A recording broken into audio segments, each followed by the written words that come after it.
Hola, buenas tardes. Mi nombre es Mariana Rodríguez Méndez. Soy estudiante de la materia Visualidades Contemporáneas de la Escuela de Diseño Gráfico de la Universidad Nacional de Colombia en la Facultad de Artes. Estoy aquí con ustedes para que juntos resolvamos una pregunta. ¿Cómo es que logramos comunicar y hasta argumentar solo con imágenes? Es un fenómeno que hacemos casi a diario, pero ¿realmente le prestamos atención? Y aún más, ¿qué tan veraz es? Suena que nos vamos a complicar un poco la vida, pero no se preocupen que no vamos a ir solos por este camino. Vamos a ir junto a tres excelentes maestros cuyas teorías están recopiladas en el libro Filosofía de la Imagen de Ana García Varas. Primero tenemos a un profesor de la Universidad de la Columbia Británica apasionado por los estudios de la estética y miembro de la Sociedad Americana de Filosofía, Dominic López. En segundo lugar tenemos a un filósofo y matemático cabeza del Institute for Theory de la DHDK de Zurich, cuyo trabajo se centra en la estética y la teoría del arte, Dieter Mürch. Y por último, el señor que nos metió en todo esto, el que le dio nombre propio y estudió todo lo que estamos estudiando nosotros, Gottfried Bohem, gran creador y participante del giro icónico o el giro hacia la imagen, y también miembro de varias academias de estudios avanzados en ciencias y humanidades en Europa. Bueno, ¿y qué tiene en común toda esta gente? Se preguntarán. Bueno, sencillamente que estas tres personas estudiaron la imagen y tienen en común un enunciado que será muy importante para lo que nos compete, y es que la imagen hace visible lo invisible. Primero que todo, tendríamos que empezar hablando de qué es esto de el giro icónico. Pues el giro icónico, el giro hacia la imagen, es un fenómeno que se da cuando al estudiar las capacidades del lenguaje, los estudiosos en el tema se dan cuenta que éste se ve sobrepasado y que necesita echar mano de medios extralingüísticos como las imágenes. Resulta que en este estudio el señor Gottfried Bohem se dio cuenta que la imagen tiene un sentido y un poder propios, hacer visible lo invisible. Tanto así que dice que lo humano se define a partir de la manifestación material de algo inmaterial que con dicha manifestación se hace visible.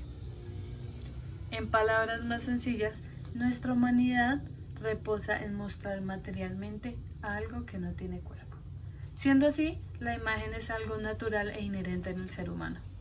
Pero entonces, ¿cómo utilizamos las imágenes para argumentar algo? Bueno, pues Dieter Mürch se propone dos tipos de estrategias visuales. La primera incluye todos aquellos modos de representación cuyo propósito principal es dar testimonio, o sea, ser prueba de la existencia de algo, que funcionan como huella o como rastro, como por ejemplo esta foto de esta nebulosa, que es la única prueba de su existencia. El segundo tipo de estrategia de representación incluye todos los modos de representación que organizan el conocimiento en tablas abstractas. Estos cobran una dimensión constructiva, ya que son híbridos entre lo notacional y lo icónico. A ver, ¿cómo así? Pues bueno, el punto de partida para formar estas imágenes son las informaciones. Por lo tanto, para que sean entendidas necesitan una serie de convenciones junto a ellas.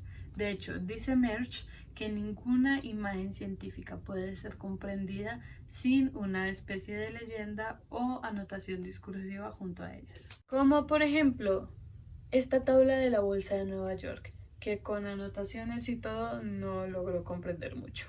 Pero bueno, lo que nos interesa no es particularmente la bolsa ni sus convenciones. Lo que nos interesa es cómo esta imagen ayuda a que los entendidos en el tema se expliquen tantas cosas, y cómo esta imagen nos da a entender una emoción o un sentimiento. Para resolver esta primera pregunta volveremos por un momento al profesor Gottfried Bohem y a su colega filósofo Ludwig Wittgenstein.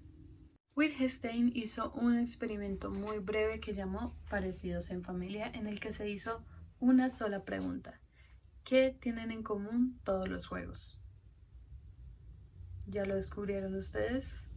Bueno, les daré unos minutos para que lo piensen.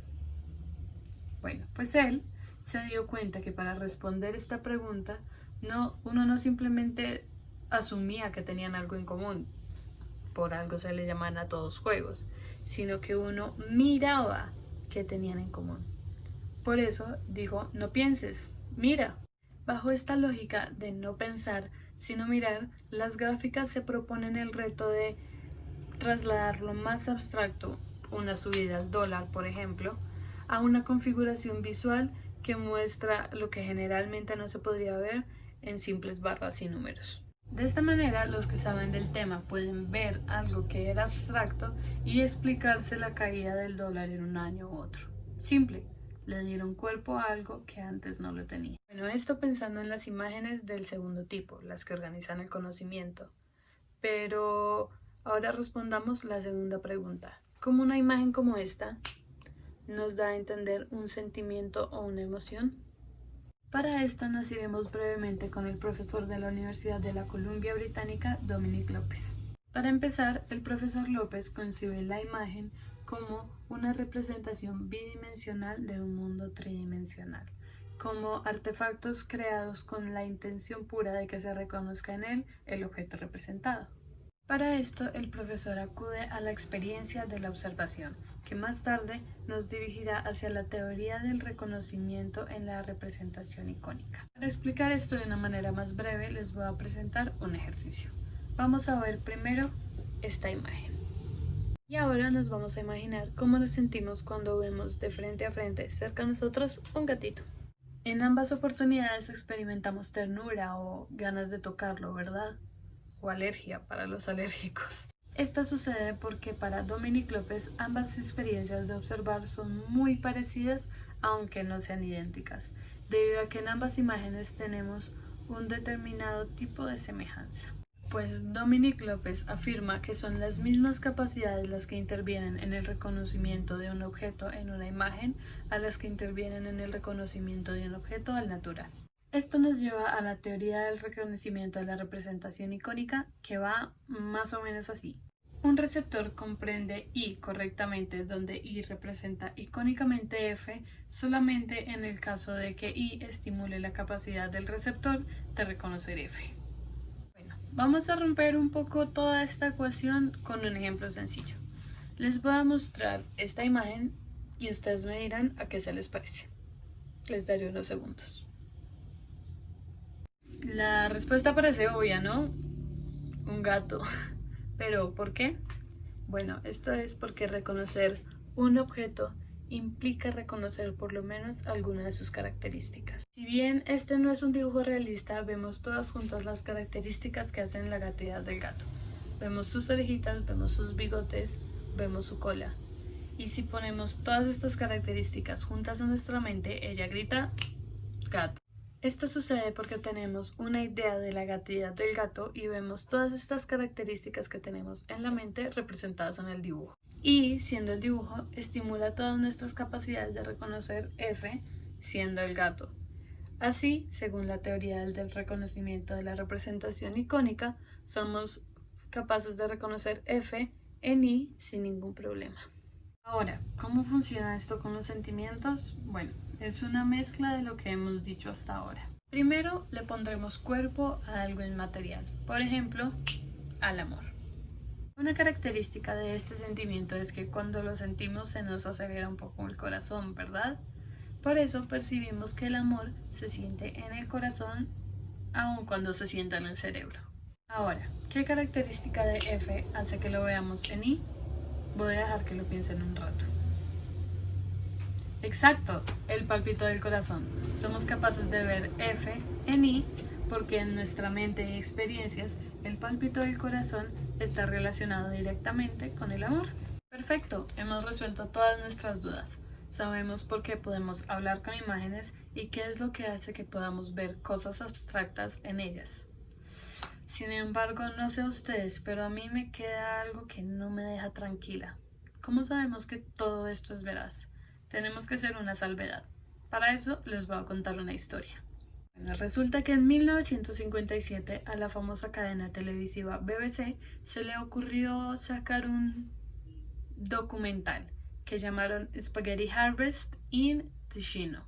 En este documental mostraban el proceso de cultivo del espagueti. Mostraban cómo llegaba desde los árboles de espagueti directamente hasta su mesa. Esto era por supuesto, una broma del canal televisivo. Pero, fun fact, ese mismo año muchos de los televidentes llamaron a la cadena para preguntar cómo hacían crecer su propio árbol de espagueti. Esto es lo que podemos llamar un mockumentary, que por su etimología es la burla mock de un documental. En estos mockumentaries se nos presenta una gran mentira como si fuera verdadera, y gracias al pacto ficcional, que es una especie de acuerdo táctico entre la imagen y el receptor, decidimos creer que es verdad, aunque sabemos que no lo es. Es como jugar por un momento que es cierto. Concluimos entonces con esta historia que no todas las imágenes pueden ser argumentos visuales, puesto a que esto de la verdad depositada en la imagen es solamente un mito. Pero podemos afirmar que las imágenes sí pueden ser utilizadas como argumentos dependiendo de su propósito, y lo más importante, pueden hacer visible lo invisible. Bueno, y hasta aquí mi video de cómo podemos argumentar y debatir por medio de imágenes. Espero haya sido de su agrado. Muchísimas gracias por ver.